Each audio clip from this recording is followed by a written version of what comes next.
Lah. Lepas. C70 Honda Peta. Tak lama tak nampak. Yang Honda bulat tu aku selalu nampak dekat bawah rumah aku tu ada 2 biji. Alamak, Cup Cross Abeta Ranger Max Explorer.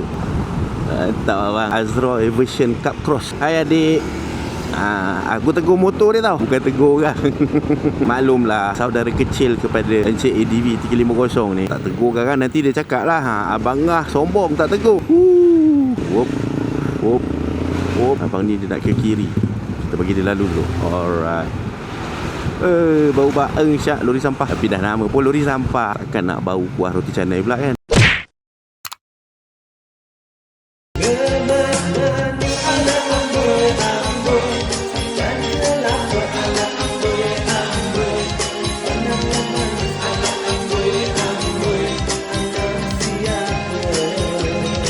Okay guys, so ini antara barang-barang yang aku selalu guna dalam aku punya video. So kalau kata korang berminat untuk beli, korang klik aja dekat beg kuning tu. Okay?